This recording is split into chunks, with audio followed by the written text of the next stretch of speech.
साद्वैतं सावधूतं परिजनसहितं कृष्णचैतन्यदेवं श्रीराधा कृष्णपादाञ्च सहगणललिता शाखान्विताञ्च हे कृष्ण करुणा सिन्धो दीनबन्धो जगत्पते गोपेश गोपिका कान्त राधा कान्त नमस्तुते तप्त काञ्चन गौराङ्गी राधे वृन्दावनेश्वरी वृषभानुसुतं देवी प्रणमामि हरिप्रिये वाञ्छाकल्पतरुभ्यश्च कृपा सिन्धुभ्येव च पतितानां पावनेभ्यो वैष्णवेभ्यो नमो नमः। जय श्री कृष्ण चैतन्य प्रभु नित्यानंद श्री अद्वैत गदाधर श्रीवासादि गौर भक्तवृंद। हरे कृष्णा कृष्णा कृष्णा हरे हरे, हरे राम राम राम हरे हरे, हरे कृष्णा कृष्णा कृष्णा हरे हरे, हरे राम राम राम हरे हरे, हरे कृष्णा कृष्णा हरे हरे, हरे राम राम हरे हरे। कृष्णाय वासुदेवाय देवकी नंदनाय नंद गोपकुमाराय गोविंदाय नमो नमः, गोविंदाय नमो नमः, गोविंदाय नमो नमः। हरे कृष्णा। ह्या ज्या आजी आहेत ना, तुमच्या आमची ओळख म्हणजे समजा त्यांनी ते ऐकले आमच्या सत्संगला यायच्या आजी, काय नाव त्याचं? प्रमिला माताजी. शेवटच्या क्षणापर्यंत त्या एक आदर्श ठरल्या त्या लोकांसाठी जे सत्संगी आहेत त्यांच्यासाठी. कुणासाठी आदर्श ठरल्या? सत्संगी. सत्संगी म्हणजे कोण? की ज्यांना खरोखर स्व उद्धारासाठी काय आहे? तळमळ आहे. काय आहे? तळमळ आहे. भक्ती मार्गामध्ये तोच व्यक्ती आहे असं समजावं ज्याला खरोखर स्वतःच्या उद्धारासाठी तो काय करत आहे? थोडासा तळमळतो. मला वाटतं शेवटचे केवळ 1 ते 1.5 महिना किंवा 1.25 महिना, 1.5 महिन्याच्या आजूबाजूला फक्त त्यांचा सत्संग चुकला असेल. नाहीतर त्या अवस्थेमध्ये देखील म्हणजे पूर्ण त्यांचे असे वाकले होते पूर्ण, पण त्या अवस्थेत देखील ते काय करायच्या? सत्संगला यायच्या. मला नाही वाटत की अशा व्यक्तीसाठी हे बरंच काही करण्याची गरज आहे. कारण का? संत भागवत किंवा श्रीमद भगवद्गीता सांगते, भगवंत काय सांगतात? अंतकालेच मामेव स्मरण मुक्त. जो अंतकाळामध्ये माझं स्मरण करतो तो माझ्या धामाला निश्चित प्राप्त होतो. काय सांगतात भगवंत? निश्चित. निश्चित म्हणजे त्यात शंका नाही. आणि जे सत्संगी नाहीत, जे आध्यात्मिक जीवन जगत नाहीत, ज्यांनी भगवंताच्या नावाचा आधार घेतला नाही, त्यांच्यासाठी शंका.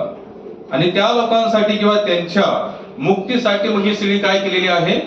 थेरपी केलेली आहे. कारण की ठीक आहे, जिवंत असताना काय झालं नाही, गेल्यानंतर तरी कमीत कमी त्यांच्या, जसं आता आपण इथं नाम कीर्तन करतो, का करतो? त्यांच्या स्मरणार्थ करत आहोत. काय करत आहोत? त्यांच्या स्मरणार्थ. मग हेच काही त्यांना फलप्राप्ती आपण त्यांना सेकंड यासाठी म्हणजे दुसरा जन्म जिथे ते घेतील तिथे त्यांना हे काय करते? सगळ्या गोष्टी त्यांना बेनिफिट करतील. त्यांना काय होईल? सगळ्या गोष्टी लाभदायक होतील. जसं तुकोबराय सांगतात की शेवटचा क्षण कसा व्हावा? गोड व्हावा. काय आपण काय म्हणतो? याचसाठी केला फक्त अट्टहास, शेवटचा दिवस गोड व्हावा. आता किती लोकांना वाटतं तुमच्यापैकी शेवटचा दिवस गोड व्हायला पाहिजे? नाही, पण तुम्ही साखर खाऊन खाऊन गोड करायला लागला. साखर खाऊन खाऊन काय होईल? शेवटी डायबिटीज, शुगर होईल. तसा गोड होणार नाही. त्याच्यासाठी आपल्याला पहिला गोडवा म्हणजे काय हे जाणलं पाहिजे. काय जाणलं पाहिजे? त्यांनी काय म्हणले? ते यादसाठी केला फक्त अट्टहास. अट्टहासचा अर्थ कळतो तुम्हाला? अट्टहास म्हणजे काय? आपण अभंग तर बोलला, यादसाठी केला फक्त अट्टहास, शेवटचा दिवस गोड व्हावा. पण ह्या पूर्ण अभंग ह्या लाईनीमध्ये एक शब्द अतिशय महत्वाचा आहे, अट्टहास. काय? अट्टहास. आणि तो आपल्याकडे नाही. आमचा आध्यात्मिक कसा आहे? आमचा अट्टहास कुठे लावला आपण? संसारात लावला. संसार आपण कसा करतो? अट्टाहासाने करतो. मला हे पाहिजेच, हे मी करणारच, हे केल्याशिवाय मी शांत बसणार नाही. ह्याला म्हणायचं काय? अट्टाहास.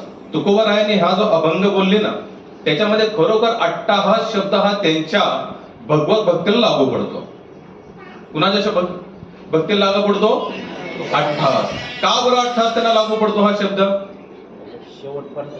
शेवटपर्यंत जिद्दीने, निश्चयाने, धैर्याने, संयमाने त्यांनी काय केलं? केवळ भगवान नामाला आपला आधार मान्य केलं. कशाला मान्य केले? केवळ म्हणून ते बोलू शकले की यासाठी केला होता अट्टाहास. कारण का जिवंत असताना त्यांनी आयुष्यभर केवळ नामस्मरण केलं, तर लोकांनी काय केली? त्यांची टिंगल टवाळी केली, निंदा केली. काही लोकांना ते आवडतही नव्हतं नामस्मरण करणं, पण त्यांनी काय नामस्मरण कधी सोडलं का?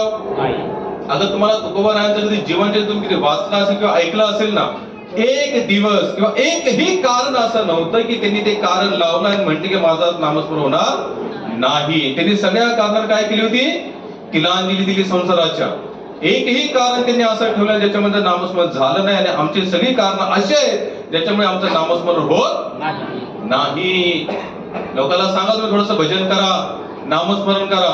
अनेक कारण आमच्याकडे. आमच्याकडे आमचा अट्टाहास. कोणता अट्टाहास आहे हा? संसाराच्या प्राप्तीचा. कोणता अट्टाहास ठेवला आम्ही? परंतु संतांनी काय केलं? नामाचा अट्टाहास ठेवला. आणि शेवटचा दिवस गोड व्हावा. आता शेवटचा दिवस गोड होण्यासाठी जीवनभर तुम्ही त्या गोष्टीला गोड मानला असेल ना, तीच गोष्ट तुम्हाला शेवटी गोड लागते. लक्षात घ्या. माझं बोलणं लक्षात येते का तुमच्या लोकांच्या? काय बोललो सांगा मी?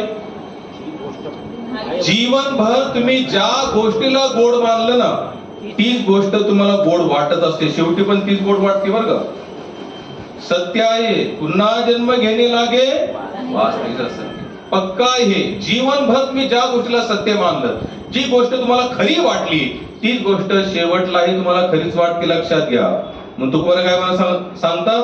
गोड तुझे रूप, गोड तुझे नाम, आणि देई मज प्रेम सर्व काळ. म्हणजे जीवनभर त्यांनी त्याच गोष्टीला पण गोड मानलं. शेवटी तीच गोष्ट त्यांना गोड वाटली.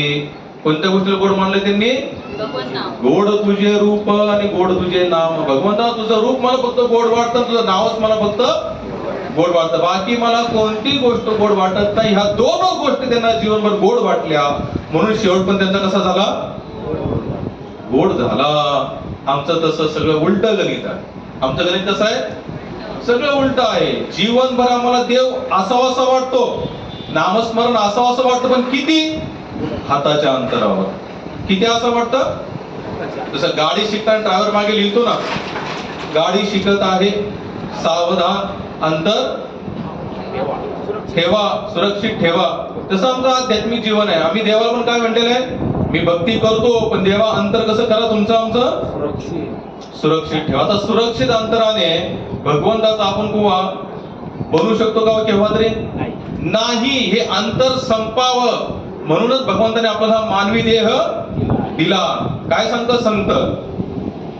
देही दिला देह भजना. काय सांगतात? हा देह जो दिलेला आहे, कशासाठी दिलेला आहे? भजनासाठी. बाकी याचा दुसरा कोणताच उद्देश नाही. आम्ही आता काय उद्देश नवीन बनवले ती गोष्ट वेगळी, पण तो संतांचं मत काय आहे? कशासाठी हे शरीर दिलं आपल्याला? बोला ना. मी माझी तुमचा आवाज येत नाही. कशासाठी आवाज दिला? हे शरीर दिलं आपल्याला नामस्मरणासाठी, भजनासाठी. दुसरा तिसरा याचा काहीच उद्देश नाही. का बरं असं सांगितलं? आहार, निद्रा, भय आणि मैथून ह्या चार गोष्टी मानवी देहासाठी अगर लावल्या आपण, तर ह्या चार गोष्टी हा मानवी देह सोडून इतर जेवढे पण तुम्हाला प्राणी दिसतात ना या भूतलावर, सगळे हे चारच गोष्टी करतात.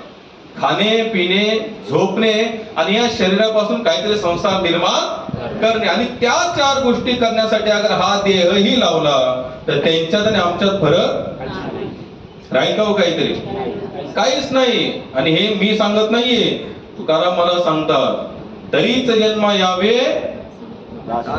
दास विठोबाचे व्हावे, नाही तर काय थोडी स्वान सुकर. ह्या प्रत्येक शब्दामध्ये सार आहे. काय म्हणले? तरीच जन्मावे. जन्माला आला तर काय करा, दास विठोबाचे व्हावे. कोणाचा दास व्हायला सांगितलं? विठ्ठलाचा दास. दास याचा अर्थ काय? दास म्हणजे सेवक. म्हणजे हे भगवंता मी तुमचा सेवक आणि तुम्ही माझे मालिक आहात. बाकी दुसरा कोणी माझा मालिक नाही. आणि पुढे काय सांगता, ही गोष्ट नाही केली, अभंग नीट ऐका काय म्हटले, तरीच जन्मावे दास विठोबाचे व्हावे. इथपर्यंत त्यांनी सांगून ठेवलं. जन्माला आला तर विठ्ठलाचा दास व्हा, आणि नाही झाला तर काय सांगतात पुढे ते, नाही झालं नाही तर काय थोडीचा अर्थ थोडी म्हणजे आधीच ही भरपूर जनसंख्या झालेली, अजून तुम्ही त्याच्यामध्ये मिक्स होऊ नका. ते काय म्हणतात, नाही तर काय थोडी स्वान सुपुरे बापुडी. हे त्यांचे एकदम कसं मत होते, त्याचं परखड मत होतं त्या संतांचं. कारण की त्यांना माहित होतं कलियुगातल्या व्यक्तीला स्पष्ट बोलल्याशिवाय त्याला कळणार नाही. काय म्हणले, नाही तर काय थोडी स्वान सुपुरे बापुडे. स्वान म्हणजे कुत्रा, सुकर म्हणजे डुक्कर. कुत्र्यांची आणि डुकरांची ह्या जगामध्ये कमी नाही अगर विठ्ठलाचा दास नाही झालो तर. आणि झाला तर समजायचं की आपण खरोखर त्याच कारणाशी आलो होतो. जर तुकोबारा लोक म्हणायचे, एवढं नामकीर्तन का करता, कशासाठी करता, एवढं जीव धरून का भजन करता, काय ते काय म्हणायचे, याच कारणाशी आम्ही आलो होतो वैकुंठवासी. किती स्पष्ट आहे. माणसं म्हणतात की आम्हाला आमच्या जीवनाचं काही सार समजत नाही, कशासाठी आम्ही आलो, काय करा. हे सगळे संतांनी स्पष्ट उत्तर दिलेले. आणि भगवद्गीता तर वाचाल ना, किती जणांच्या घरामध्ये भगवद्गीता आहे, तर किती लोकांनी वाचली. आता श्रावण महिना आहे, पारायण लावा. श्रावण चालू आहे ना आता. बऱ्याच महाराष्ट्रामध्ये गाथेचं, ज्ञानेश्वरीचं, भगवद्गीता, भागवतमचं काय करतात लोक, पारायण लावतात. पण पारायण लावता इथपर्यंत ते ठीक आहे की काही ना काहीतरी पुण्य भेटणार, पण हे समजल्यानंतर काय होईल, प्रॉपर जीवनाचा अर्थ समजेल. काय समजेल, अर्थ समजेल. जाणणे फिक्स आहे. इथं कोणीही शाश्वत राहण्यासाठी आलेलो एक व्यक्ती मला दाखवा घेतो, तो कायम शाश्वत आहे, जो कधीच मरणार नाही. आहे का असा एखादा तरी व्यक्ती आहे का हो? बरं मला सांगा, आता आपण इथे जे जमलो, का जमलो? आज आजींचा काय आहे, 13वा आहे. आता आपल्या हिंदू संस्कृतीमध्ये किंवा हिंदू समाजामध्ये, हिंदूच नाही कोणताही समाज घ्या तुम्ही, कोणताही धर्म घ्या, ह्या जगाच्या पाठीवर जेवढे धर्म आहेत ना, ज्या समाजातला जो व्यक्ती जातो ना, कोणी असो, तो मुसलमान असो, ख्रिश्चन, शीख, ईसाई, पारसी, यहुदी, कोणीही असो, गेल्यानंतर त्याच्या स्मरणासाठी तो समाज जमा होतो. का? मला तुमच्याकडनं उत्तर पाहिजे. त्याच्या जीवाला शांती. ठीक आहे, बाबांनी सांगितलं त्यांच्या जीवाला शांती भेटावी. अजून कोणाचं काय उत्तर आहे का? व्यक्ती चांगली असेल तर तिचे गुण आपण ठीक आहे, त्यांच्या स्मरण किंवा त्यांनी आपल्या जीवनात काय ते आदर्श ठेवला असेल तर त्याचं आपण काय करतोय, स्मरण करतो. आणि ते काय चांगले आदर्श ऐकून, जाणून, समजून तसा जगण्याचा आपण काय केला पाहिजे, प्रयत्न. अजून मृत्यू हे जीवनाचं सत्य आहे, हे स्पष्ट मत आहे. बघा काय सांगतात ज्ञानेश्वर मला सांगतात, जिथे आपण नाही अन्नदान मेल्यावरी पिंडदान. ते काय कामाचं, काय म्हणतात, म्हणजे शरीर सुटल्यानंतर काही जरी केलं तरी त्या सुटलेल्या शरीराचा काही बेनिफिट होणार, कारण की शरीरच नाही. जसं डॉक्टर काय म्हणतात बघा, 2 तासाच्या वरती जाणार नाही. आणि तो व्यक्ती गेलाच, तो व्यक्ती गेला, आपण गेलो नाही, डॉक्टर काही करा पण याला तुम्ही वाचवा. डॉक्टर काय म्हणतो, त्याचे प्राणच नाहीत. डॉक्टर काय म्हणतो, प्राणच नाही. किंवा आम्ही किती जरी औषध दिली तरी त्याची बॉडी आहे रिस्पॉन्स देत नाही. रिस्पॉन्स द्यायची त्याची बॉडीची पूर्ण कॅपॅसिटी संपलेली आहे. त्याच्यामुळे आता आम्ही काही जरी केलं त्याचा काही उपयोग होणार नाही. म्हणजे शरीरातून प्राण निघाल्यानंतर काही जरी केलं तरी त्याचा काय उपयोग होत नाही. मग आता आपण इथे जे जमलो, मी आधी तुम्हाला प्रश्न विचारला होता, का बरं जमलो? आता तुमच्यापैकी बऱ्याच लोकांनी 13वे 10वे वर्षश्राद्ध किंवा कोणी व्यक्ती गेल्यानंतर आपण त्यांना जातो सोडवायला वगैरे, जाऊन आलात नाही तुम्ही ह्याच्या आधी? कशासाठी, का कधी थोडा विचार केला का या गोष्टीवर? हे मी सांगत नाही, संत सांगतायत बरं का. कोण सांगतायत? संत सांगताय. आणि मी पुन्हा सांगतो, आपल्या समाजामध्ये आहे असं नाही. जगाच्या पाठीवर जिथे जिथे मानवी देह आहे, मानवी समाज आहे ना, त्या सर्व समाजामध्ये या सगळ्या गोष्टी होतात. पण कशासाठी होतात, का होतात, काय कारण असलं पाहिजे? तिथे गेल्यानंतर ही जागृती व्हायला पाहिजे की आपण ही एक दिवशी जाणार आहोत. तसं एखाद्या श्रीमंताच्या घरामध्ये जातो, त्याचा बंगला बघतो, गाडी बघतो, ऐश्वर्य बघतो, तर कुठंतरी मनामध्ये हे नक्की घर करतो तो विचार की आपल्याकडे पण अशा सगळ्या गोष्टी वाटतं का नाही? किती लोकांना वाटतं? ह्या सगळ्या गोष्टी वाटतात असाव्या. बरं, आता किती लोकांना वाटतं की एखाद्याला सोडवायला जातो आपण मशानापर्यंत, समशानापर्यंत, की आपणही एक दिवशी जाणार म्हणून? तयारी काय त्याची? मग त्याची जसं श्रीमंताच्या घरी गेल्यानंतर श्रीमंत आपण बघतो, अरे वा, आपण त्याची हिस्ट्री काढतो. काय काढतो? अरे हा कोण आहे, कुठून आला, कैसा पैसा कमवला याने, अच्छा याने असा असा बिझनेस चालू केला, मग असा एवढा पैसे भेटले काय. मग मनामध्ये कुठेतरी ही सुरुवात सुरू होते की आपणही एखादा बिझनेस, आपणही एवढे पहिले पैसे भरपूर कमवावेत. अगर तिथे गेल्यानंतर ही जाणीव होती, मग एखाद्याच्या देहाला जसा देह सुटतो, आपण जातो 13व्याला जातो, 10व्याला जातो, वर्षी श्राद्धला जातो, मग तिथे गेल्यानंतर अशी तुमच्या मनामध्ये लागणी निर्माण झाली का, आता हा व्यक्ती गेला, हा गेला गेला, देह सोडून गेला, सगळा संसार सोडून गेला, आणि नेलं काय सोबत ह्या व्यक्तीने? काहीच नाही. म्हणून आपण सगळं करायचं सोडतो का? मग आता मी पण काही नेणार नाही, मी मरणारच आहे, करा कशाला नाही. पण पुन्हा आलं की पुन्हा जशाच तसे आपण रेंगाळतो. काय होतो? कारण की भगवंताच्या मायाचं एक स्वरूप आहे. भगवंत स्वतः सांगता की हे अर्जुना, मम माया दुरात्तया, माझ्या मायेतून वाचणे एवढं सोपं नाही, परंतु वाचू शकता, परंतु वाचू शकता. कशा प्रकारे वाचू शकता त्याचा पण एक कोर्स आहे. काय आहे? एक कोर्स आहे. जसं मी तुम्हाला म्हटलं की सरकारने योजना काढली, लाडकी बहीण लाडका भाऊ. आता लाडकी बहीण आणि लाडका भाऊ या योजनेचा बेनिफिट घ्यायचा असेल तर काय सिस्टम सांगितली सरकारने? काय नियमावली दिली ना? काय काय नियमावली दिली सांगा? बहिणी बोला, माझ्या नाही, सरकारच्या. काय काय योजना दिल्या? रहिवासी पत्र पाहिजे, उत्पन्नाचा दाखला पाहिजे, 21 ते 65 वय. 21 ते म्हणजे 65 वर्षाची बहीण सरकारची आजी झालं. आजी झाली, तिचा विषय संपला. 21 ते 65 वय. भरपूर काय नियमावली दिली आहे का नाही? उत्पन्नाचा दाखला वगैरे, 4 चाकी गाडी, ह्या त्या गोष्टी. आता मला सांगा, अगर थोडेसे 1,500 रुपयासाठी किती भेटणार महिन्याला? भेटून काय तो 1,500 रुपये? मी काय त्यांची निंदा करतो असं नाही, पण तुम्हाला फक्त मी सांगतो की 1,500 साठी देखील आता ते सुरुवातीला जेव्हा लाईन होती प्रभूजी, 3-3, 4-4 किलोमीटर लांब लाईन होत्या तिथे. त्या तहसील जिथे म्हणजे, कारण की आम्ही काय भरलं नाही, आम्हाला माहित नाही, की आम्ही ऑलरेडी लाडके भक्त बनण्याचा आमचा प्रयत्न आहे. लाडकांना भाव ना बहीण आम्हाला बनायचं, आम्हाला काय बनायचं? लाडका भक्त बनायचं. जसं 1,500 साठी सरकारच्या पैशासाठी अगर एवढे सगळे नियम असतील, तर लाडका भक्त बनायला पण काही नियम असतील का नाही? बोला ना. आहेत. म्हणजे कोणते नियम आहेत? पूर्णपणे भगवंतावर विसंबून. सुरुवात काय आहे? पूर्णपणे भगवंतावर विसंबून. दुसरा आहे पूर्ण श्रद्धा. काय आहे? तिसरा आहे साधू संतांचा संघ. काय करा? साधू संतांचा संघ. या संसाराप्रती जे काही मन लागले ना, अटॅचमेंट झाली, आसक्ती, त्याला काय करा? हळूहळू कमी करा.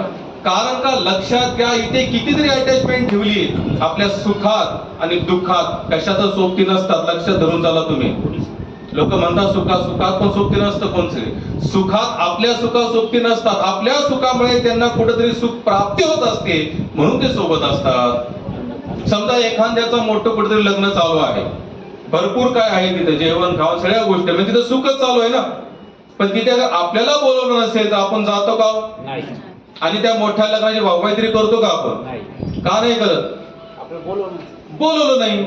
बोलू नाही हा नाही, आम्हाला त्यांच्या सुखामध्ये त्यांनी सहभागी केलं नाही असं नव्हे. आम्हाला जे सुख भेटणार होतं त्याच्यावर त्यांनी काय केलं? आम्हाला वंचित केलं, म्हणून आम्हाला त्या लग्नाचं काही पडलेलं नाही. म्हणजे सुखात की लोक म्हणतात ना, सुखा संसार, काही नाही, चुकीचं धोरण नाही. प्रत्येक जण आपापल्या सुखासाठी इन्व्हॉल्व्ह होत असतो, आणि दुःखाचं तर मग काय विषयच नाही. दुःखात कुणी येतं का आपल्या सोबत? नाही. माझा आवाज येऊ द्या. ज्याचं काही नाही, कोणी येत नाही. तरी देखील आम्हाला वाटतं की 4 लोक सोबत असावी, समाज सोबत असावा. आणि जेव्हा देह सुटतो तेव्हा कोणतरी असतं का आपल्या सोबत? नाही, कोणच सोबत नाही. पण एक सोबती मात्र आहे, तो म्हणजे कोणता? भगवंत, नामस्मरण. कारण की नाम हे जिवंत असतानाही कार्यरत आहे आणि गेल्यानंतर देखील कार्यरत आहे. लक्षात घ्या, नामामध्ये तेवढी काय आहे?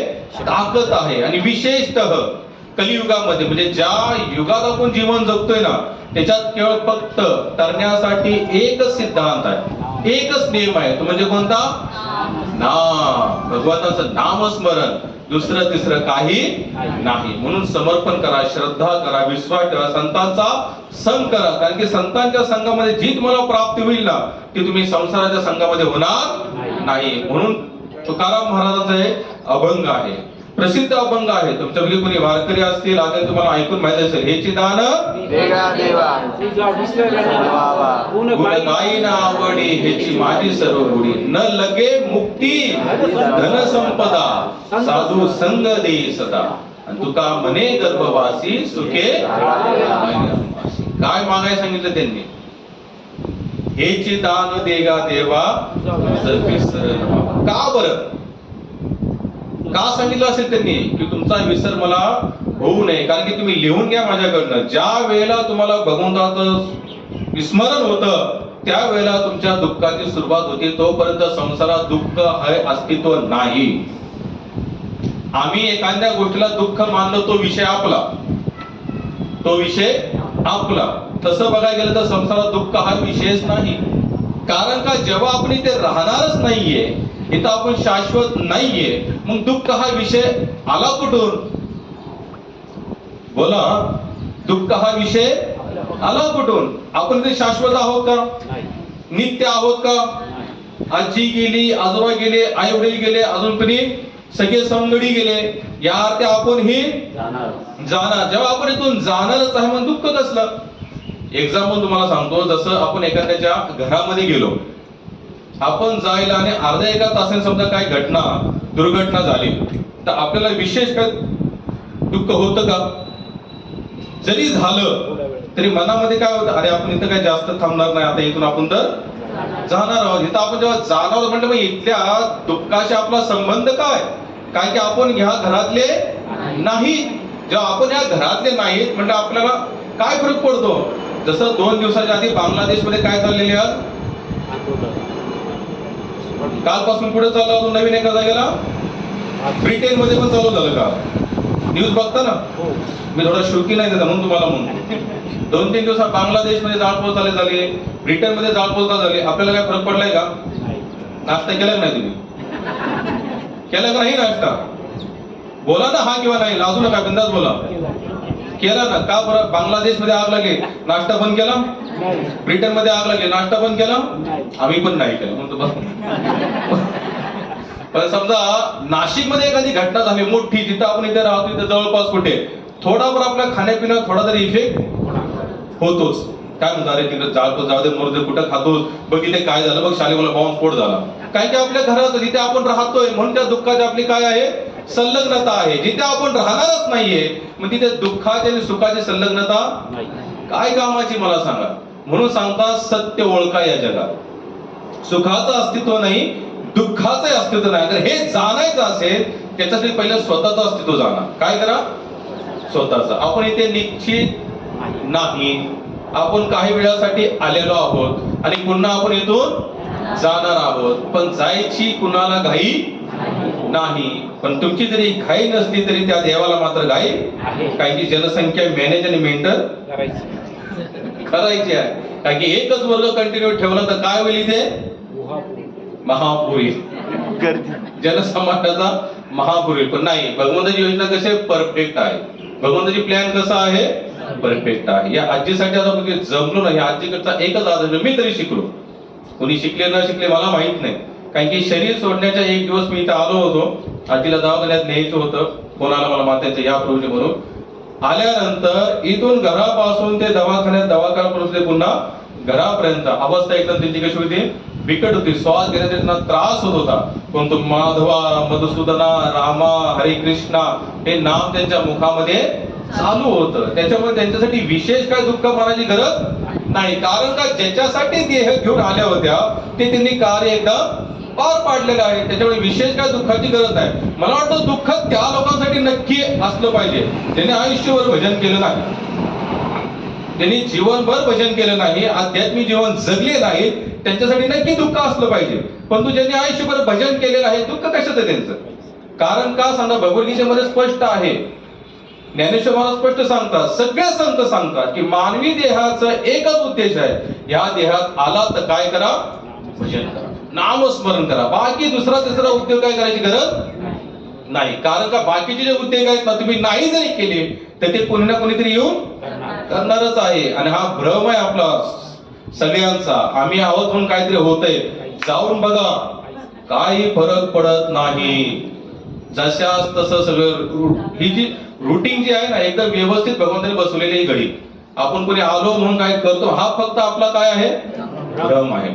फक्त ह्याच्यातून फक्त काय करा, थोडस बाहेर निघा. आणि भगवंत स्वतः किती जागेला मेन्शन करतात की हे अर्जुना मीच करता आहे, मीच करविता आहे, माझ्या व्यतिरिक्त दुसरं या जगात कोणी नाही. मी करतो म्हणून सगळं होतं आणि मी करायचं बंद केलं तर सगळं बंद होईल. पण तुम्ही किती बैलगाडी बघितली गावाला? जेव्हा बैलगाडी जातो, एक बैलगाडी वरती बसलेला असतो, दोन बैल चालत असतात आणि त्याच्यापुढे एक कुत्रा असतो. कोण असतो?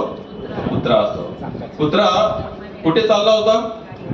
चाकाच्या मध्ये मध्ये चालतो. त्याची मानसिकता काय असते माहिती का? त्याला वाटतं मीच गाडी चालवतोय, त्याला काय वाटतं मीच गाडी चालवतोय म्हणून तो सगळं इकडे तिकडे इकडे तिकडे करतो. आणि त्याची मानसिकता कोणती? मी चालवतो म्हणे पहिलं चालतंय. तर मला सांगा, खरोखर तो आहे का त्याचा करतो? मालिक कोण आहे? परमेश्वर. मालिक म्हणजे तो जो बैलगाडी जो बसला तो आहे, तो चालवतोय. त्या प्रकारे हा फक्त आपल्याला काय झालेला? भ्रम झालेला आहे की मी आहे म्हणून काहीतरी होतंय, मी करतोय म्हणून काहीतरी होतंय. नाही. कारण का हा भ्रम काय करतो? आपल्याला भगवंताच्या अस्तित्वापासून दूर ठेवतो. भगवंताला जाणण्यापासून ही मानसिकता आपली काय होते? थांबली जाते. आणि जो ज्याची ही मानसिकता संपलेली आहे ना, तो भगवंताला करता मानतो. हे निश्चित आहे, हे निश्चित आहे. एकनाथ महाराजांचा अभंग आहे, बोला काय बोलतो? नको खेद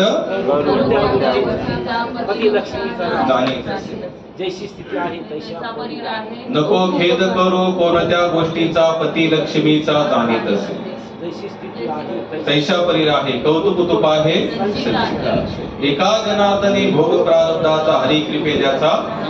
जसं भगवंताने ठेवले तसं राहायला शिका. बघा किती आनंद भेटतो याच्यामध्ये. कर्तापणा असलं पाहिजे, पण कोणता कर्तापणा? भगवंत तुम्ही मला इथे काय केलेलं आहे? निमित्त म्हणून पाठवलेला आहे. पैकी करणारे तुम्हीच आहात. ह्या संसाराच्या ओझ्याला स्वतः वाहणारा मानू नका. स्वतः वाहणारा मानले की भरपूर त्रास होतो, भरपूर दुःख होतं. पण जेव्हा मी वाहणारा नाहीये म्हटलं की आपण मोकळे होऊन जातो. मी वाहणार नाही म्हटलं काय होतं? मोकळे होईल. तर काय चालू? रेलगाडी चालली होती, ट्रेन चालली होती. आणि त्या रेलगाडीमध्ये एका व्यक्तीने काय केलं, आजूबाजू जेवढ्या त्याच्या बॅगा होत्या ना, 4-5 बॅगा, तो असा मांडी घेऊन बसला होता. सीट कन्फर्म होती त्याची, सीट वगैरे काय होती?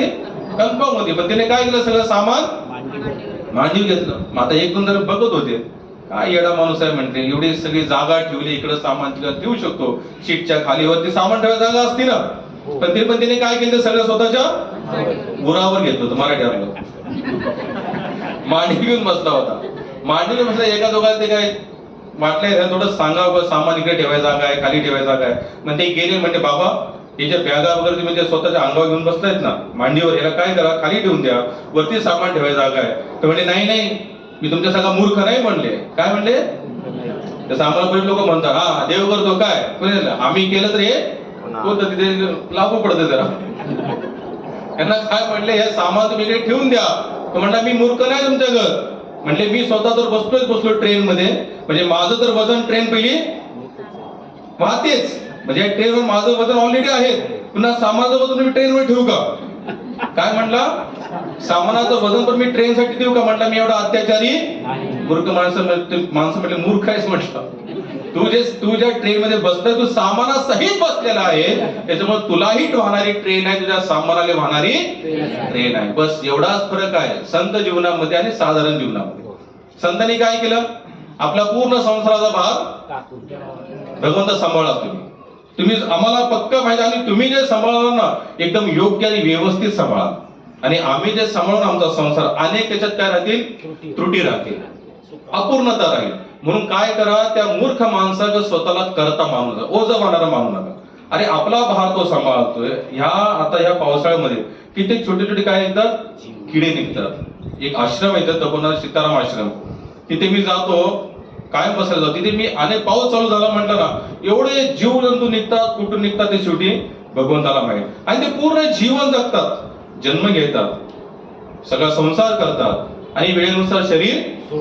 आता त्यांच्यासाठी विशेष त्या आश्रमवाल्याने काही आयोजन नियोजन नाही केलेलं, कोणीच नाही केलेलं. आता आपण इथं कुठे जातो बघतो, तिथं पिंपळाचं झाड आहे, काय निघतात? काळ्या काळ्या मुंग्या निघतात. पावसाळा सुरू होण्यामध्ये पहिला पाऊस पडला की जे काही पाखरं निघतात बघा, छोटे छोटे. Dragon fly. काय म्हणतात? Dragon fly. ड्रॅगन फ्लाय म्हणतात. म्हणजे जे काय असेल शब्द ते निघतात. मला सांगा, आतापर्यंत ते त्यांना जिवंत ठेवणारा कोण बरं होता? बोला ना. भगवंत होता. आता तो त्यांना ठेवू शकतो जिवंत, मग आपल्याला नाही का ठेवणार? 100% ठेवतो. आईच्या गर्भापासून ते शेवटच्या क्षणापर्यंत. कुठपर्यंत? शेवटच्या क्षणात. करता करूता फक्त कोण आहे? भगवंत आहे. हा जो मानवी देह जो भेटला ना, फक्त हे जाणून घेऊन भगवंताला समर्पण होण्यासाठी हा देह भेटलेला आहे. पण अगर हे जाणता आलं नाही, हे समजलं नाही आणि भगवंताला समर्पण झालं नाही, तर तुकोबराय काय म्हणतात? स्वान सुपुरे बापुडी. काय म्हणले? कुत्र्यांच्या डुकरांची. आता ते आपण ठरवायचं, आपण कुत्र्या डुकरांमध्ये आपली गणना होणार का मानवाच्या देहामध्ये? कारण की माणूस म्हणजे कोण आहे? जो भगवंताला समजतो, भगवंताला समर्पण जातो, त्याच्या व्यतिरिक्त नाही. आणि आपण जे इथे जमलो ना, ते हे समजून घेण्यासाठी, कारण की आजीने आजीच्या जीवनात जे काही कमवलं ते आपल्या सोबत घेऊन गेलेले आहेत. फक्त इथे आल्यानंतर एक दिवस आपलाही असा फोटो लागणार आहे, आपल्या फोटोला असा हार पडणार आहे, पण तिथून पुढे आपली जर्नी कोणती, आपला प्रवास कोणता? अनेक साधू संत सांगतात की पूर्ण 24 तासातून एकदा तरी, आठवड्यातून एकदा तरी, महिन्यातून एकदा तरी, 6 महिन्यात एकदा तरी समशनाला जाऊन दर्शन घेऊन यावं. कोणतं दर्शन घ्यावं? स्मशानभूमीचं. का बरं? जागा फिक्स करून यायची, बुक करून. आपली जागा बुक करून यायची. काय बुक होत नाही तिथे अनेक जणांच्या जागा बुक आहेत, सगळ्यांच्या जागा तिथे बुक आहे. कारण की ते कमीत कमी समजायला तरी पाहिजे बाबा आपला शेवट इथे आहे, त्याच्याशिवाय आपलं दुसरं निश्चित स्थान नाही. आपलं गंतव्य स्थान किंवा ते आपलं मेन जंक्शन पण तेच आहे. फक्त आलो, ठीक आहे, मान्य केलं, काहीतरी आपण करावं, भगवंताचं स्मरण करावं आणि इथून आपण निघून जावं. आणि निघून जाण्याचा सोपा मार्ग आहे बरं का. कोणता मार्ग आहे? नाम संकीर्तन साधन काही सोपे. बास. काय सांगितलं संतांनी? नामाचं कीर्तन आणि साधन कसं एकदम सोपं आहे. तुम्हाला जास्त विशेष बुद्धी लावायची गरज नाही. जास्त मंत्र तंत्र साधना ध्यान धारणा अभिषेक दान हे करायची गरज नाही. जिथे आहात त्या जागेला बसून काय करा? फक्त नामस्मरण करा. याच्यामुळे काय होईल? स्वतः भगवंत तुमच्या घरी येतील. खऱ्या आनंदाचा तुम्हाला काय भेटेल? लाभ भेटेल. पण हे केव्हा? जेव्हा तुम्ही नामाचं कीर्तन प्रेमानं स्वीकार कराल तर. आणि ही स्थिती तुम्ही स्थिती जाणायची. स्थिती कशी असते नामाची?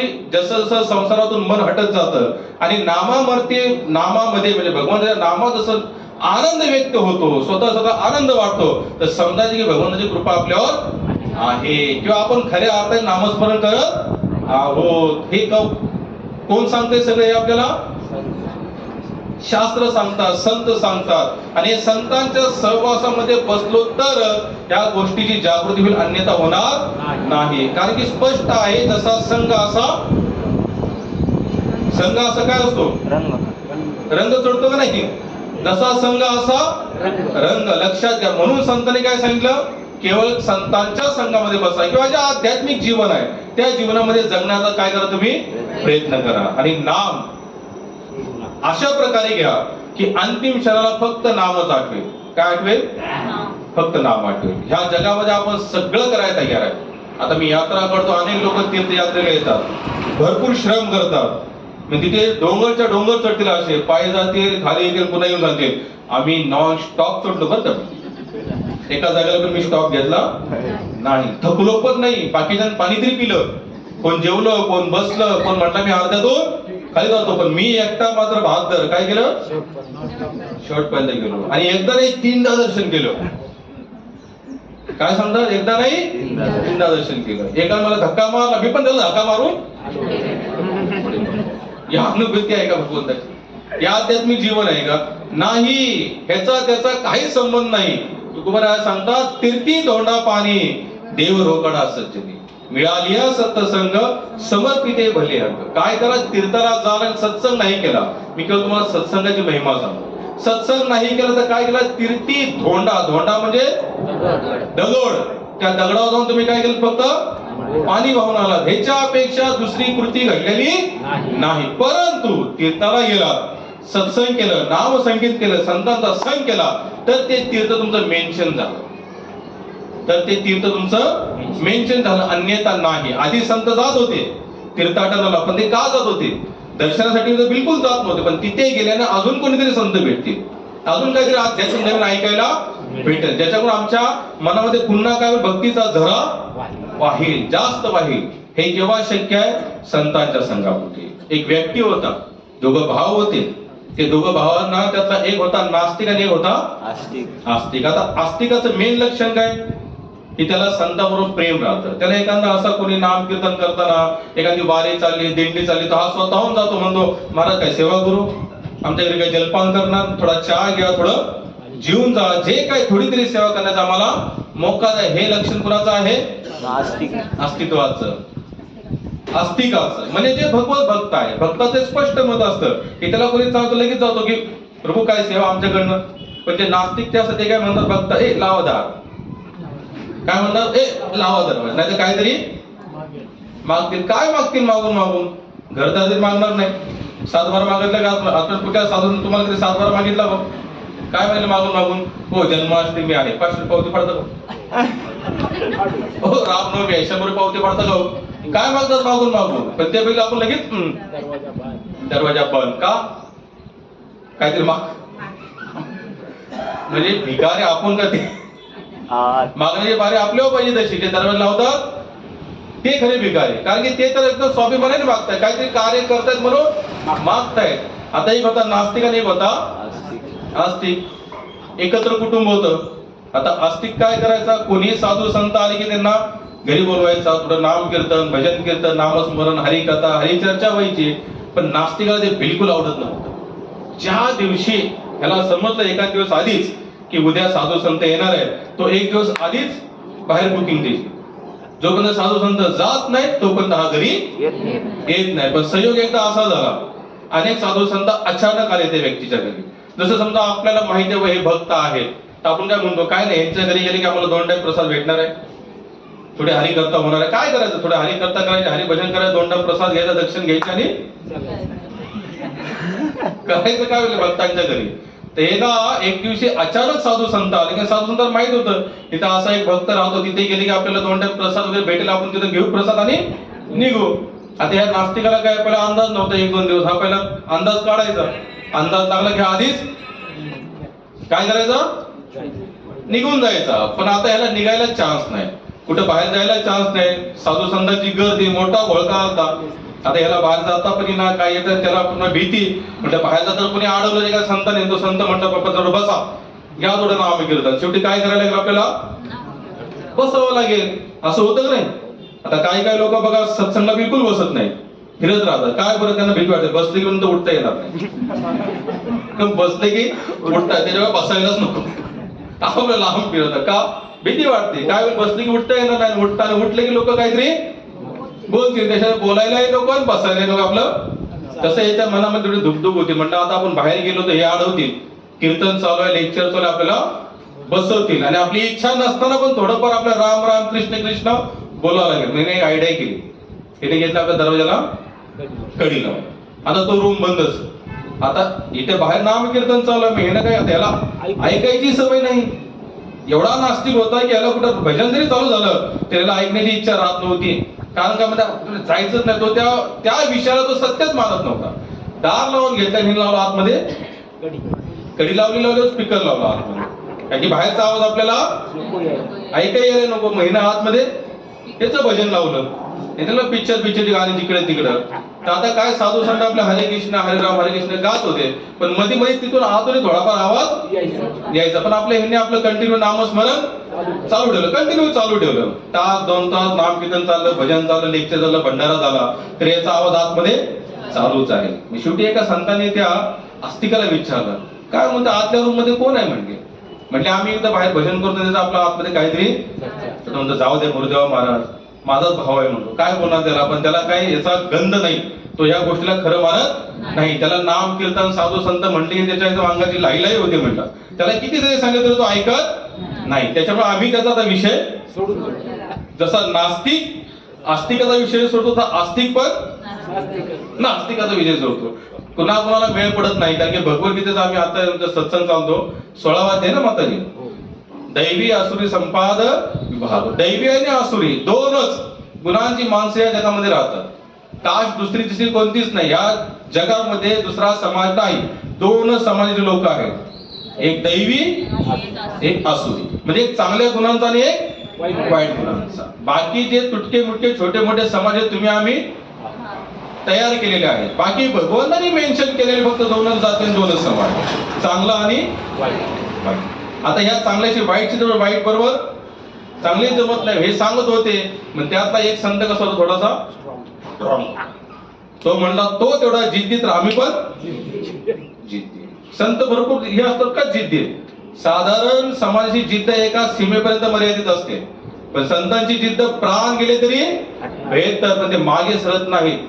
ध्रुव महाराज काय म्हटले, मेलं तरी चालेल पण आता देवाला प्राप्त केल्याशिवाय येणार नाही. प्रल्हाद महाराज काय म्हटले, संपलं तरी चालेल पण आता मी नामस्मरण सोडणार नाही. आणि सगळ्या संतांनी तेच केलं. जेवढे संत होते देह सोडायला तयार झाले पण नाम सोडायला. तर अशा प्रकारे जिद्द पाहिजे. संसाराची काय जिद्द असते हो, थोडं मोठं प्लस मायनस झालं की आपण लगेच तो बिझनेस, तो धंदा, तो उद्योग काय करतो, बंद करतो. पण संत सोडत नाही. तर एक संत होते, म्हणजे नाही म्हणते आज ह्याला आम्ही थोडंफार भगवंताचं नाव ऐकवूनच जाणार. यांनी दरवाजा वाजवायला सुरू केला संतांनी. आता जोर जोरा वाजवायला लागला, ह्याला पण बाहेरून आवाज आला. म्हणजे कोणी दरवाजा वाजवतं, हा म्हणजे कोण आहे? संत म्हणले कोणी नाही, आम्ही जाऊ संत आहोत. म्हणजे संत आहात आता तर बिलकुल खोलणार नाही म्हणजे दरवाजा. आणि नाही म्हणजे खोल म्हणजे काम आहे. मला माहिती आहे तुमचं काय काम असतं. म्हणजे काय काम आहे? दक्षिणा मागाल. म्हणले नको, तुझी दक्षिणा आम्हाला नको. मग काय पाहिजे? नाही म्हणजे त्याचा दरवाजा तरी खोल. म्हणले मी दरवाजा खोलणार नाही. आता इथं काय झाली, थोडीफार भांडण झाले, म्हणजे जिद्दीवर आले. जसे तुकाराम महाराजांच्या गाथा इंद्रायणीमध्ये डुबवल्यानंतर किती दिवस बसले तुकोबराय तिथे? 13 दिवस. किती दिवस बसले? 13 दिवस बसले. म्हणजे ते पण कसे आले? जिद्दीवर आले. म्हणजे देवा त्या गाथेमध्ये माझी लौकिकता मी गायलीच नव्हती, मी तर तुमची लौकिकता गायली होती. आणि जगाला ओरडून ओरडून मी हे सांगत आलो की भगवंत कधी कुणाला डुबू देत नाही. आणि आज मी तुमची गायलेली लौकिकता, म्हणजे मी तुमचं नामस्मरण गायले ज्या गाथा लिहिल्या त्या अगर डुबल्या तर लोकांचा विश्वास राहील कसा? तर तुम्ही काय करा, काहीतरी चमत्कार करा. त्या गाथा पुन्हा 13 दिवस बिना अन्न पाणी खाता तुकोबराय एका जागेला बसले आणि काय करत होते? नाम कीर्तन. त्यांचं एवढं मोठं असतं, त्यांची पत्नी, मुलं, घरातले जे जनावर ते देखील बिना खाता पिता बसले. पूर्ण तिथं देहू गाव जमा झालं. शेवटी भगवंताला गाता बाहेर काढावं. का बरं? जिद्द कशी होती त्यांची, प्राण सुटले तरी बेहतर. पण मी आता मागे हटणार नाही. तो म्हटला मी दरवाजा खोलणार नाही. संत म्हटले तो दरवाजा खोलत नाही. तो म्हणतो आम्ही इथून जात नाही. आता संत हे संत जाडून बसले. पूर्ण दिवस गेला, पूर्ण रात्र गेली. हा थोडा सुगावा घ्यायचा. खोलले का? आहेत का गेले? तर आहेत का? राम राम आहेत. संत आहेत. आता संत म्हणून कसे बसले होते? जिद्दीवर. शेवटी असे एक दिवस एक रात्र गेला. दुसरे संत म्हणतात तू खोलत नाही. आम्ही बायकाने आम्ही असे कुठे आहोत? बाहेर आहोत. तू कुठं आहेस?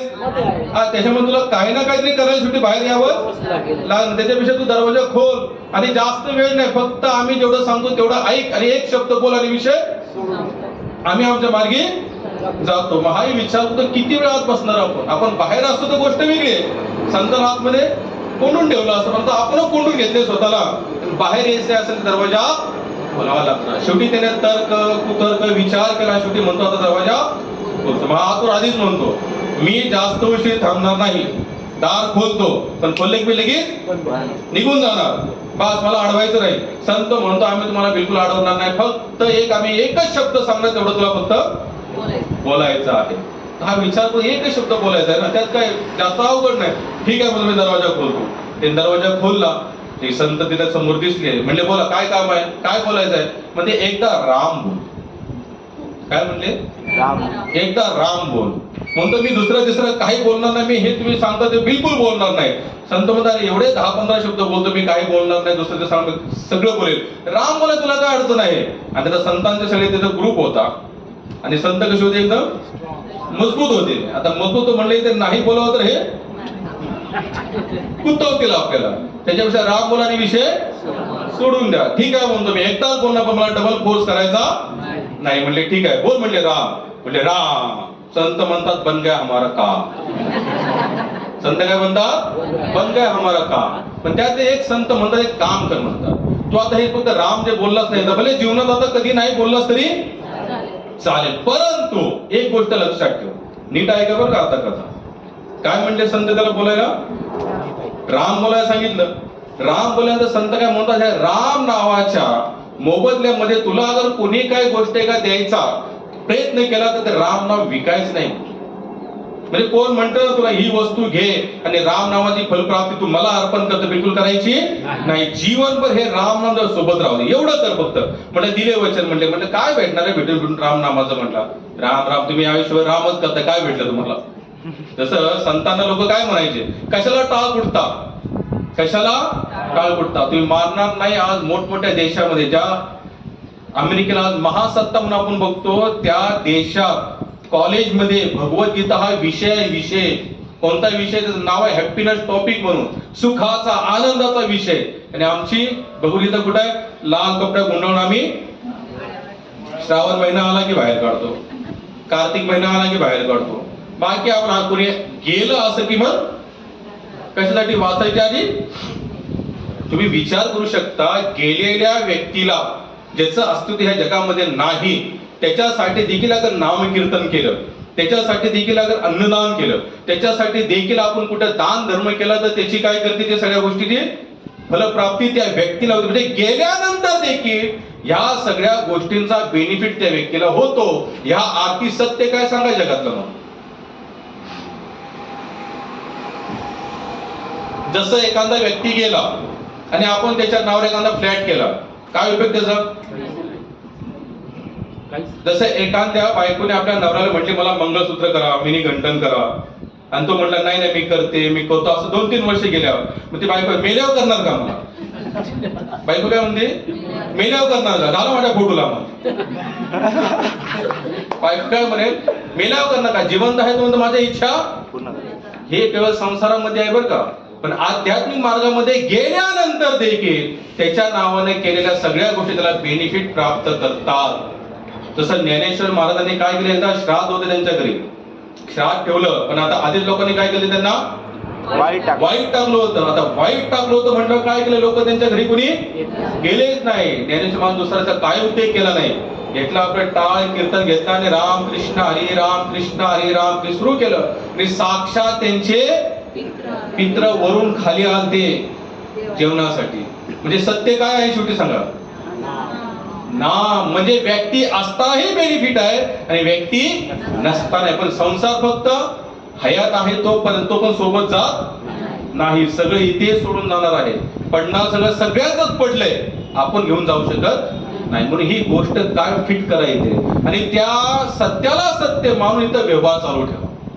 काय करा? सत्याला सत्य मानाय व्यवहार सुरू करा. आपण काय केलं, सत्याला असत्य मानलं, असत्याला सत्य मानलं आणि व्यवहार करतो म्हणून दुःख होतं. बाकी दुःख व्हायचं दुसरं तिसरं काही कारण. तुकोबारायांची 400 एकर जमीन होती. किती? 65 लाखाची सावकारकी होती त्या काळी. आज 350-400 वर्ष झाली. पण तो एका क्षणार्धात त्यांनी सगळ्या गोष्टी, कारण की त्यांना जेव्हा सत्य कळालं की त्यांनी लगेच काय केलं, सगळं असत्य सोडून गेलं. कारण सत्य समजलं, असत्य ठेवायची काय गरज आहे? बिलकुल गरज नाही. म्हणजे जिवंत आहे तेव्हाही नामच कामाला आहे आणि गेल्यावर देखील नामच कामाला आहे. तसा संसार फक्त जिवंत आहे तोपर्यंत भोगू शकता, मेल्यानंतर नाही. काही नाही. अहो त्याचा रिझल्ट येतो आपल्या समोर. जसंच आपण म्हातारे होत जातो ना, होतो का नाही म्हातारे? कोण कोण म्हातारे आहे इथं? सगळेच होणार आहे. ज्याचे हात वरती नाही ते अजून 10-15 वर्षाने, पण होणार मात्र नक्की आहे. जसं जसं ज्या ज्या प्रकारे आपण वयोवृद्ध होतो ना, तसं तसं एक एक अवयव काय करतात? संपून जातात, साथ सोडतात. डोळे, कान, नाक, दात सगळे काय होतात? जीर्ण होतात. का बरं जीर्ण होतात? ते तुमच्या डोळ्यासमोर स्लोली काय करतात? सत्य समोर ठेवत आहे. काय ठेवत आहे? सत्य. बाबा आपण म्हातारे व्हायला लागलो, डोळे चालले, कान चालले, सगळ्या गोष्टी आता जाणार आहेत. आता हळूहळू शरीर ही जीर्ण होणार आहे आणि एक दिवशी याला सोडावं लागणार. पण ह्या सगळ्या गोष्टी डोळ्यासमोर येऊन देखील आपण सुधारलो का? नाही. अजूनही आमचं तेच आहे. अजून मी जवान आहे, अजून मी तरुण आहे, अजून मी कुणाला काही घाबरतो का? कोणी येऊ दे, अजून त्याला उलटा पालता करायला मागे पुढे बघणार नाही. पण नाही, यमराज सगळ्याला उलटे पालता.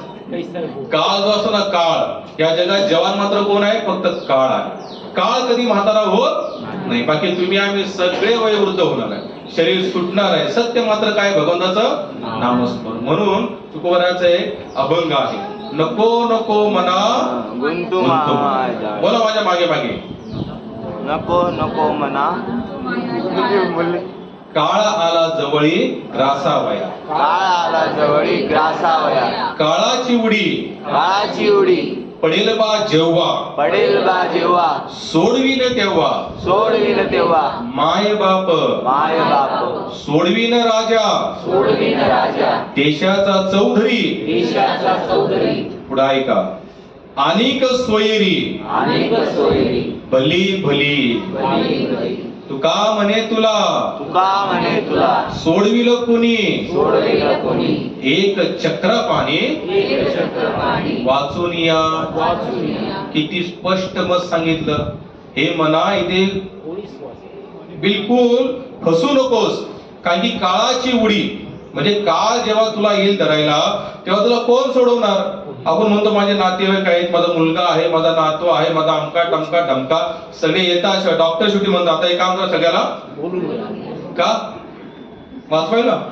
बिलकुल नाही, वाचवायला नाही. ते ह्याच्यासाठी बोलून घ्या. शास्त्र सांगतं बघ हे सगळे इथंच थांबणार आहे, तू एकटाच हे सगळे इथं आलेत खरे, पण कुठपर्यंत आहेत? मैशान भूमीपर्यंत. शेवटी प्रवास होता तेव्हा तरी कमीत कमी नामस्मरण नीट करा. हे सत्य तरी जाणा, ओळखा, समजा आणि जीवन जगा. आत्महत्या करा असं नाही, जीवन जगा, पण काय करा? सत्याला समोर ठेवून जगा. कोण वाचवणार आहे? कोणीच नाही. अनेक सोयरे भली भली, सोडून देशाचा म्हणजे किती मोठ्या ओळखी पाहिजे जरी असतील, एकही ओळख कामाला येणार नाही. तर मी बरेच लोक म्हणतात हा आमच्या त्या डॉक्टर बरोबर अशोक हॉस्पिटल जे मोठे डॉक्टर आहेत ना, त्यांचे माझे घनिष्ठ संबंध आहे. आणि काय करतो घनिष्ठ संबंध? तुझे किती दिवस घनिष्ठ संबंध चालणार तुझे?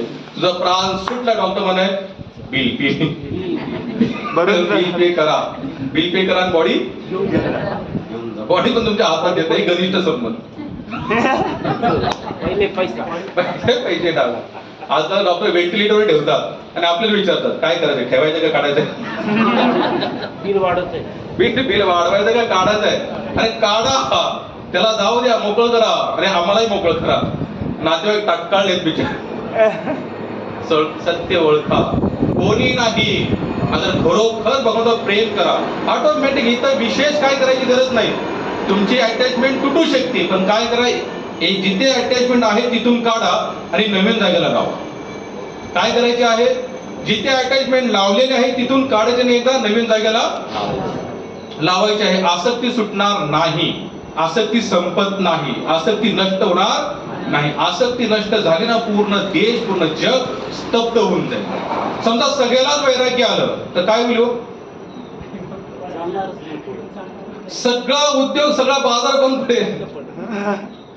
थोडासा विचार करा. तुम्हा आम्हाला रामदास स्वामी सारखं वैराग्य आलं, सावधान म्हटलं आणि आपण पळालो. तसं रामदास स्वामीला शेवटचा अभंग काय म्हणतात? अष्टकी काय म्हणतात ते? मंगलाष्टकी. मंगलाष्टकी शेवटी काय होतो शब्द? शुभ मंगल. जसं सावधान म्हणजे रामदास स्वामी निघून गेले, तसे सगळेच निघून गेले तर काय होईल? संपला विषय संपला. मग सगळे त्या कुवीळ सगळे शांत होऊन गेले. कुणी कुठे दिसणार नाही, सगळे कुठे गेले जंगलामध्ये. पण ते शक्य होणार नाही. म्हणून काय करा, जिथे आहात इथेच राहा, पण भगवंताचं नामस्मरण करा, त्याला सोडू नका. एक संत सांगतात, ग्रहस्थ आणि संन्यासी दोघही भगवंताला प्राप्त करू शकतात. काय करू शकतात? दोघही. म्हणून मला वाटतं या भारतामध्ये जेवढे साधू संत झाले ना, जेवढे आपण जाणतो, ज्यांची नावं ऐकले, त्याच्यामध्ये 100 असतील तर 80 तर कोण होते? ग्रहस्थ. आणि 20 फक्त कोण होते? संन्यासी ब्रह्मचारी होते. ते संत सांगतात, ग्रहस्थ आणि संन्यासी दोघं कशा प्रकारे भगवंताला प्राप्त करतील. जसं आता अनेक मोठमोठी शहरं झालीत बघा, नवीन smart city smart city smart city म्हणून बरेच व्हायला लागलेत ना. आता काय होतं, स्मार्ट सिटी म्हणजे काय होतं की त्या शहरामध्ये जसं आता आपण हायवे टू हायवे गाडी चालवतो का नाही. मुंबई आहे, पुणे, नाशिक, नागपूर. जसं मुंबईवरनं कोणाला सिन्नरला जायचं असेल ना, तर तो नाशिक मध्ये एंट्री मारत नाही. तो काय करतो? बायपास. काय करतो? बायपास जातो. का बरं बायपास जातो? वेळ वाचतो, गर्दी वाचते, इथल्या ट्रॉफिक मध्ये तो फसत बस. तसंच म्हणजे ग्रहस्थ आणि संन्यासी हे दोन्ही भक्तीचे असेच मार्ग आहेत. ग्रहस्थ कोण आहे? जो संसारामध्ये गाडी घालतो, म्हणजे शहरामध्ये गाडी असते त्याची. आणि संन्यासी कोण आहे? ते बायपास निघून जातात. म्हणजे ना बायको, ना मुलं, ना समाज, ना देश, ना राष्ट्र, ना डोकोदुखी. गाडी आपली बाहेर घेऊन जाणार. ग्रस्त कसा असतो बिचारा? ट्रॉफिक वर थांबतो, सिग्नलची वाट बघतो, ह्या धक्का मारतो, त्याला तू बघ, तो धक्का मारतो, तुझी चूक आहे, असं प्रत्येकाला फेस करत करत तर बिचारा छोटं मोठं नामस्मरण करत जातो. पण तेही दोघंही समान रूपात शेवटी ते दोन्ही रस्ते एकाच ठिकाणी जातात. लांब लांब तो बायपास गेला म्हणून वेगवेगळे जातो असं काही नाही, दोन्ही रस्ते शेवटी एकालाच भेटतात. पण तशा प्रकारे आपण जीवन जगलं पाहिजे. आणि जीवन म्हणजे काय? नामस्मरण. कोणत्या कथेमध्ये होतो मी सांगा, आणि कुठे होतो, कोणत्या स्टॉपला होतो सांगा, म्हणजे मला कळेल तुम्ही बायपास न चाललाय की आतून चाललाय. राम नाम घ्यायला हा, ते विकायचं नाही. काय केलं त्यांनी? राम नाम घ्यायचं, पण त्याच्या मोबदल्यामध्ये कोणी काय मागितलं ते विकायचं नाही. म्हणजे ठीक आहे म्हटलं, पण इथून पुढे घेणार नको घेऊस. इथून पुढे नाही घेतलं तरी चालेल, पण एवढे घेतले फक्त याला विकू नकोस. पूर्ण दिवस निघून जातात, आयुष्य निघून जातं, आणि त्याचे प्राण सुटतात त्या नास्तिकाचे. काय होतात? नास्तिकाचे प्राण सुटले. आता प्राण सुटल्यानंतर एक हिशोब असतो बरं का. काय असतो? हिशोब असतो. कुठे असतो तो हिशोब? चित्रगुप्त. यमराजाच्या दरबारामध्ये. यमराजा पीए कोण? चित्रगुप्त. त्याने काय केलं? तर आपले सगळी चित्र गुप्त रीतीने काढले. गुप्तपणे काढलेली आहेत. लोक म्हणतात मी हे केले, कोणी बघितलं नाही बघा. अरे का चित्रगुप्ताने बघितलं तू काय काय दिवे लावलेत खाली, त्याच्यामुळे तू ते टेन्शनच घेऊ नको, तू काय केलं कोणी बघितलं नाही म्हणून. हा, तू संसाराला लबाडी करू शकतोस, देवाबरोबर नाही, चित्रगुप्ता बरोबर नाही. म्हणून तो चित्रगुप्त सांगतो असंही केलं नाही, हे काढतो फोटो, हे बघ फोटो सहित आहे, रील पण आहे. आणि आजकाल तसे आपण कोणा अँड्रॉइड फोटो वगैरे सगळं जीमेलला टाकलं, सगळे फोटो दिसतात 15-15 वर्षाचे. तिकडे तर मोठं जीमेल, त्या यमराजला भरपूर मोठं जीमेल आहे. पुन्हा जगाचं जीमेल त्याच्याकडे ऍड आहे. .com काय? यमराज.com. कर्म.com. त्या कर्मामध्ये आपल्या सगळ्यांचे काय आहेत? फोटो व्हिडिओ सगळे फिक्स आहेत. हा मेल्यानंतर याला चित्रगुप्ताने यमराज समोर नेलं. यमराज म्हटले काय काय अकाउंट आहे, काय जमाय? काहीच केलं नाही म्हटलं आयुष्यभर. नास्तिक, एक नंबरचा नास्तिक, दुसऱ्या नंबरचा पण नाही. एक नंबर म्हणजे ना कट्टर. कसा आहे? कट्टर नास्तिक आहे. म्हणजे त्यात आपण म्हटले नका नाही थांबा, आपण एक छोटस काम केलं म्हटले चांगलं. म्हणजे कोणतं काम केलं? म्हटले एकदा याच्या भावाचा चांगला आहे म्हटले, आस्तिक आहे बिचारा, आहे अजून खाली, नामस्मरण करतोय, साधू संघात राहतो, संतांचं नाम कीर्तन चालू होतं. आणि सैका संतांबद्दल एकच सांगितलं की एकदा राम बोल म्हटले. पण राम नाम फक्त याने एकदा याच्या जीवनात घेतलेलं आहे, आणि त्याची फलप्राप्ती तुम्ही सांगा म्हटले यमराज, जे काय असेल ते आम्ही याला देऊन टाकू. आणि तेवढे त्याने फळ भोगले की याला पुन्हा नरकात टाकून देतो. आता हे म्हणतात, यमराज म्हणतो चित्रगुप्त साईडला घेऊन, अरे एकदा नाम घेतलेलं मलाही काही माहित नाही बाबा, राम नामाचं फळ काय असतं, पण आता ह्याला काय फळ द्यायचं म्हणजे. आता दोघं काय करतात? डिस्कशन करतात. दोघांनाही समजत नाही ह्याला फळ काय, म्हणजे कुणाला? चित्रगुप्ताला पण आणि यमराजाला पण समजत नाही की एकदा नाम घेतलेलं फळ काय असतं. एक काम करू म्हणते, ते सतत नाव घेत आहे त्यांच्याकडे जाऊ. आता सतत नाव घेणारे कोण आहे? ब्रह्मा विष्णू महेश पैकी शंकरजी. हरी हरी हरी मंत्र हा शिवाचा. शिवजीचा मंत्र कोणता आहे? आता बघा शिवजी, आता श्रावण महिना चालू आहे, प्रत्येक सोमवारी काय गर्दी. वेटिंग लिस्ट मध्ये तुम्ही जाल.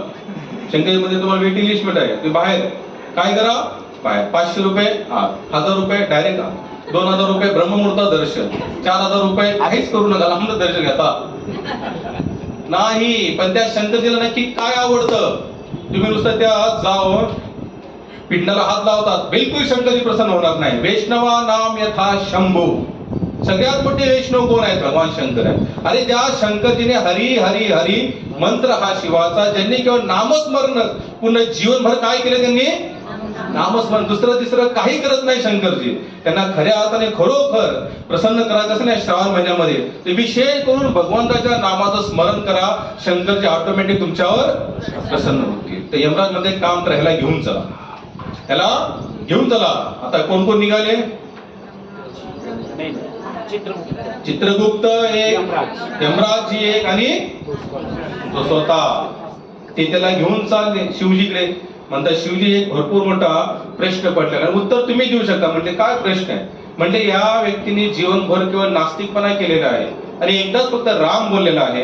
आता ह्याला आम्हाला नरकामध्ये तर ढकलायचंच आहे, पण आता ते राम नामाचं फळ देऊन टाकलायचं आहे. म्हणजे आता तुम्ही सांगा, आयुष्यभर तुम्ही पूर्ण जीवनभर काय करता? नाम. तर तुम्ही सांगा की एकदा राम बोलल्यानंतर त्याची फलप्राप्ती काय आहे? शंकरजी म्हणतात मलाही माहित नाही, मी नाव घेतो खरं, पण एकदा राम नाम घेतलेले फलप्राप्ती काय हे मला माहिती नाही. शंकरजी म्हणजे काम करा. ज्यांनी ही सृष्टी निर्माण केली ब्रह्माजी, त्यांच्याकडे जा. आता त्यांनी सृष्टी निर्माण केली, त्यांना माहिती असेलच ना. जर सृष्टीमध्ये ही गोष्ट निर्माण केली, याची व्हॅल्युएशन काय आहे हे ब्रह्माजी सांगतील. म्हणजे सगळे त्याला घेऊन कुठे गेले? ब्रह्माजीकडे. ब्रह्माजी म्हणतात ब्रह्माजी तुम्ही सृष्टी निर्माण केली? हो म्हणते. सृष्टीतली प्रत्येक गोष्ट? हो म्हणते मी निर्माण केली. प्रत्येक वस्तू म्हणते हो मी निर्माण केली. बरं मला सांगा, ह्या सृष्टीमध्ये जे राम नाम जे निर्माण केलं तुम्ही, त्या एका राम नामाची फलप्राप्ती काय? ब्रह्माजी म्हणतात सृष्टी तर मी निर्माण केली, पण राम नाम आणि या सृष्टीचा काहीही संबंध नाही. कारण की भगवंताचं नाव आणि या सृष्टी एक रूप नाही. भगवंताचं स्वतःचं आपलं अस्तित्व आहे, पर्सनल. हे जे नाव जे आहे ना, हे ह्या जगातलं नाही. नामसंख्येत हे नाम आलं कुठून? डायरेक्ट वैकुंठातून आलेलं आहे. 14 लोकाला पण पार करून आलेलं आहे. हे नाम आहे बनले, ते मी सांगू शकत नाही. आता शेवटी विचार करता एक काम करू म्हटले, हे ज्याचं नाव आहे त्याच्याकडेच घेऊन जावं. याला नाम कुणाचं आहे? रामजीचं. रामजी कुठे राहतात? अयोध्येत. कोणत्या अयोध्येला? उत्तर प्रदेशच्या साकेत. साकेत धाम. जसं भगवंता देखील अयोध्या, हे अयोध्या आहे, त्यात काही प्रश्न नाही. जसं संत बघा, तुमचा भाव असेल तर त्या धामाचं फळ आहे. जसं नामदेव महाराज काय सांगतात, जेव्हा नव्हते चराचर तेव्हा रचले पंढरपूर, आधी रचली पंढरी मग वैकुंठ नगरी. हे त्या संतांचा भाव आहे, म्हणून त्यांना त्या धामाचा वास आहे, त्यांना त्याची फलप्राप्ती आहे. आपण धामाला जातो तर आपला भाव कुठे आहे? त्या धामाप्रती आहे का भाव? त्या धामाप्रती. पंढरपूरला जातो तर किती चांगलं, किती वाईट, किती स्वच्छता, किती घाण, किती दुर्गंध, ह्या सगळ्या गोष्टी आपण लोकांना येऊन सांगतो. आम्ही गेलो पंढरपूरला, पण काय सगळी घाण, काय सरकारची सिस्टम नाही, त्याच्यानंतर बाजूला सगळी घाणच घाण, पाणी नाही, लाईन नाही, दुरावस्था सगळी. काय केलं जाऊन तुम्ही? त्याच्या घरी बसला असतात तर बरं असतं. बरं झालं असतं. कमी तुम्ही त्या धामाची निंदा तरी केली नसते. आपण कोणतीही फलप्राप्ती करण्यासाठी विशेष त्याबद्दल काय पाहिजे? आसक्ती पाहिजे. आता हे सगळे गेले कुठं? रामजीकडे गेले, वैकुंठाला गेले, साकेत धामाला गेले. रामजी त्यांना जातात, सगळे जण प्रणाम करतात. हाही प्रणाम करतो, ते करतात म्हटल्यावर केलं पाहिजे त्यांनी पण. आता हे दोघं विचारतात. दोघं कोण? चित्रगुप्त आणि यमराजजी. यमराज भगवंता, आमचा एकच प्रश्न आहे म्हणजे, त्याचं उत्तरासाठी इकडे आलेलो आहे. म्हटलं कोणता प्रश्न आहे? म्हटलं हा जो आला ना आमच्या सोबत, हा पक्का नास्तिक आहे. म्हटलं हिने आपल्या जीवनात काही चांगलं काम केलेलं नाही म्हणले, पण चुकून माकून एकदा याच्या तोंडून फक्त तुमचं नाव निघालेलं राम. आता ह्याला तर आम्हाला दंड द्यायचाच आहे, पण आता एकदा नाम घेतले राम म्हटलं तर ते काहीतरी फळ आम्हाला द्यावं लागणार. पण आमच्या लेखनामध्ये किंवा आमच्या ग्रंथामध्ये भगवंतामध्ये तुमचं एकदा नाव घेतल्यानंतर काय फळ द्यायचं हे आम्हाला माहिती. हे कोण सांगतायत? न्यायाधीश सांगतायत. या भौतिक जगाचे जे वरती जे आपल्याला फल प्राप्त ते काय सांगताय की आमच्या ग्रंथामध्ये लक्षात घ्या, संसाराच्या ग्रंथामध्ये किंवा संसाराच्या वैचारिक पातळीनुसार तुम्ही भगवंताच्या नावाचा फलप्राप्तीचा अंदाज लावू शकत नाही. मूर्ख लोक म्हणतात काय देवदेव करून होतं माहितीये, काय होत नसतं. त्यांना माहितच नाही ना, त्यांना देवदेव केल्यानं काय होतं, कारण की संसारामध्ये हे कुठं लिहिलेलं नाही. आणि आहे तर त्या संतांच्या मुखाच्या माध्यमातून राम नामाची लौकिकता किंवा त्याची गणना तुम्ही जाऊ समजू शकता, अन्यथा नाही. म्हणतात त्यांनी एकदा तुमचं नाव घेतलं म्हणजे फलप्राप्ती काय. रामजी काय उत्तर देतात, म्हणतात मलाही माहित नाही. काय म्हणते रामजी, म्हणजे माझं नाव जो एकदा घेतो तेच खऱ्या आता काय फळ आहे मलाही माहित नाही, परंतु माझा एक नियम आहे. नीट आहे का काय म्हणले रामजी, पण माझा एक नियम आहे, मी वचन दिलेलं आहे. काय सांगतात, मी वचन दिलेलं आहे भगवद्गीतेद्वारा की जो कोणी माझ्या धामाला प्राप्त होतो तो पुन्हा संसारात जात नाही. ज्या आधी तुम्ही याला आता वैकुंठाला आणलेला आहे तो आता इथून जाणार नाही. कारण का, नेमच माझा आहे. आता नाही येणे जाणे सहज खुंटणे. आम्ही जातो आमच्या गावा. काय म्हटले तू बरोबर, आता माझं येणं जाणं नाही. कारण का, कुठे चाललो मी, चाललो वैकुंठाला म्हटले. आता माझं कारण की वैकुंठाला गेलं तर येणार नाही. तुम्ही त्याला इथपर्यंत आणलं तर राम नामाचं फळ काय आहे, एकदा राम नाम घेतो कुठे गेला तो डायरेक्ट वैकुंठाला. रामजी काय म्हणतात, तुम्ही लोक जाऊ शकता, तुमचं डिपार्टमेंट आहे तिकडे, पण हा इथेच राहील. कारण का, एकदा जो वैकुंठाला येतो तो पुन्हा माघारी जात नाही. तर एकदा राम नाम बोलल्यानंतर ही फल प्राप्ती असेल तर आयुष्यभर जाणून बुजून आनंद घे. संतांच्या समूहामध्ये राहून घेतलेलं नाम तुम्हाला का नाही फलप्राप्ती देणार. त्या दिवशी आम्ही आजीला घेऊन गेलो इथं येतो. आता आजकाल तर सगळ्याच जागेला काय येतो, कोण व्यक्तीचं शरीर सुटल्यावर काय येतो, रथ येतो. एक रथ, रथाचं नाव काय असतं, वैकुंठ रथ. वैकुंठ रथ. त्याच्यामध्ये ऑलरेडी सगळे स्पीकर जॉईनिंग केलेले असते. एकच मंत्र वाचतो त्याच्यात, श्रीराम श्रीराम जय राम जय जय राम, श्रीराम जय राम जय जय राम. का बरं तोच मंत्र वाचतो, बाकी गाणी चालत नाही का त्याच्यात, चालत नाही का बाकी गाणी, चालतात का नाही, मग का नाही ती गाणी लावत. कारण का, ते फक्त हेच सांगायचं असतं, प्रत्येकाला शरीर सुटल्यानंतर किंवा सुटण्याच्या आधी तुम्ही काय करा, भगवंताचं नाव घ्या. आपण संसारामध्ये घेऊन जातो राम नाम सत्य है किंवा राम बोलो भाई राम, राम बोलो भाई राम, राम बोलो भाई राम. सोडून येतो कुणाच्याही मुखात राम राहत नाही. काय उपयोग त्या गोष्टीचा. अहो संतांनी सांगतात, तुकोबराज म्हणतात तुमच्या पाया पडतो रे पाया भजा रे विठ्ठला, नाही तर गेला जन्मवाया. पाया पडले बिचारे आपल्या कशासाठी, विठ्ठलाला एकदा भजा, भगवंताचं नाव एकदा घ्या, नाही तर जन्म. एवढं सांगितलं त्या बिचाऱ्यांनी, पण आम्ही काय सुधरत नाही. कारण आम्ही कोण आहोत, सोन सुपुरे पापुडी. आम्ही त्या डिग्री मधनं काय आम्हाला पुढची डिग्री नकोय. संत सांगता की जे नामस्मरण करतात त्या चरणाचे रज धूळ जरी एकदा लागले आपल्या इथं मस्तकाला तरी आपलं कल्याण होऊ शकतं. पण त्याच्यासाठी आपण त्या समूहामध्ये राहणं गरजेचं आहे. आम्ही सोमवारच्या मार्गात गेलो प्रभूजी, अनेक लोक त्या मार्गातून चालत जात होते ना, तर त्यांची चरणाची रज घ्यायचे स्वतःच्या डोक्याला लावायची. एवढी ताकद सांगतात. त्या शरीरामध्ये नाही, त्या शरीराच्या माध्यमातून घेतलेलं नाम, ते नामच आपल्यापुरतं काय आहे, कामाला आहे. आज अशा प्रकारे मला सांगितलं वेळ झालेला आहे. प्रमिला पाटील माताजी यांचा आदर्श फक्त एकच आहे.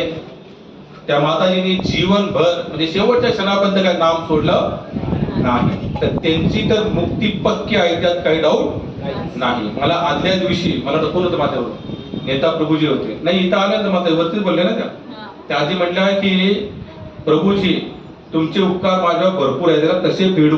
मी म्हणतो खऱ्या अर्थाने मी त्यांच्या ह्याच्यातून मुक्त झालो. मी की त्यांच्या अशा कार्यामध्ये त्यांनी इथं नामस्मरण करायची मला सुवर्ण संधी दिली. तेवढं त्यांच्यामुळे आमचे काय झाले, इथं पारणे पिटले म्हणतात त्याला. तर त्या खरोखर आजीचा एकच आदर्श आहे. तुम्ही इथं जमला चांगली गोष्ट आहे. अगर त्या आजीकडून नुसता फोटो बघून फुलं वाहू नका. आयुष्यभर त्या व्यक्तीने काय केलं, फक्त नामचिंतन, आणि त्या चिंतनाला सत्यमाने आपलं जीवन यापन करा. तर आम्ही त्यांच्याही चरणी 3 वेळा हरी गो हरी गो हरी गो. पुढचा जो काही प्रोग्राम असेल मग त्याचे अनाउन्समेंट